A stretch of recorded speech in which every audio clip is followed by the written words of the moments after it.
ఎప్పటికప్పుడు తాజా వార్తలను అందిస్తున్న ఏపీ పవర్ న్యూస్ కు స్వాగతం. పోలీసుల కఠిన ఆంక్షలతో స్థానికులకు ఇబ్బందులు. అనకాపల్లి జిల్లా నక్కపల్లి మండలం మత్స్యకార గ్రామమైన రాజయ్యపేట పోలీసుల వలయంలో చిక్కుకుంది.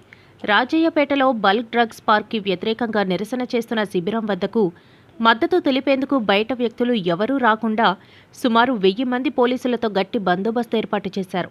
ఈ బందోబస్తు ఎలా ఉంది అంటే, రాజయ్యపేటకు 5 కిలోమీటర్ల దూరంలో నక్కపల్లి వద్ద ఉన్న ఉపమాక ఆర్చి వద్ద భారీగా పోలీసులు మోహరించారు.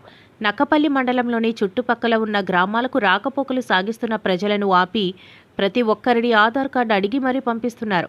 దీనిలో భాగంగా రాజయ్యపేట గ్రామానికి వెళ్తున్న మత్స్యకారుడు నగేష్ని పోలీసులు ఆధార్ కార్డు అడగడంతో, మా గ్రామానికి మేము వెళ్లడానికి ఆధార్ కార్డు ఎందుకు చూపించాలి అంటూ పోలీసులతో వాగ్వివాదానికి దిగారు.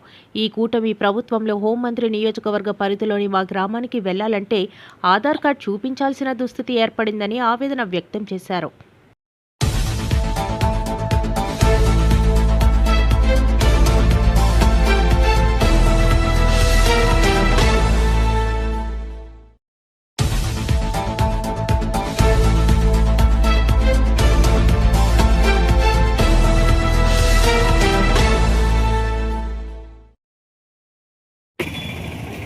అనకాపల్లి జిల్లా నక్కపల్లి మండలం రాజీపేట గ్రామం వేస్తున్నాను.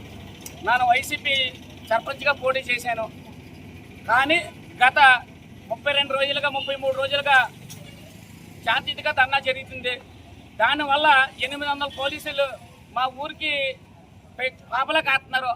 కానీ ఏం దొంగతనం వేసారని పోలీసు వారు గవర్నమెంట్ కాపలా కాసి ఏం దొంగతనం చేసాము? మా గ్రామ దొంగతనం చేసామా? అది మిగతా ఊరు కూడా దొంగతనం చేసా. అంటే మా ఊర్లో టర్లిస్ట్ కూడా వచ్చాయా, టర్లిస్టులు కూడా వచ్చారా అని అడుగుతూ ఉన్నాను గవర్నమెంట్ని. అంటే మా ఊరికి ఒక సర్పంచ్ని ఎంపీటీసీలు తిరుగుతాం, పెళ్ళి ఉంటాయి, ఇదే ఉంటాయి. కానీ వాళ్ళు కూడా ఆధార్ కార్డు చూపించమని అడుగుతున్నారు కదా. అంటే మా ఊరికి మా ఆధార్ కార్డు జోలేసి తిరుగుతామా?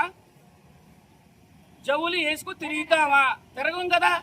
పోలీసు వాళ్ళు మా ఊరికి 1000 మంది పెట్టారు కదా. ఏమనుకో పెట్టారు అంటే మా భవిష్యత్తు గురించి ధర్నా చేస్తే మా బుల్లెట్ ట్రక్ కంపెనీ వద్దని పెడితే 1000 మంది పోలీసులు పెట్టి దొంగతనం జరుగుతుందని పెట్టారని అడిగితే ఆధార్ కార్డు చూపించండి, మాకేం పోయింది అంటే గవర్నమెంట్ ఇదేనా తీరు? గవర్నమెంట్ తీరు మార్చుకోదా? అంతేనా? మాకున్న శక్తి, మాకున్న బలం గ్రామం, మాకున్నది ఇది. ఎన్ని రోజులైనా బుల్లెట్ ట్రక్ కంపెనీని కెట్టనేమో. మాకున్న హక్కు.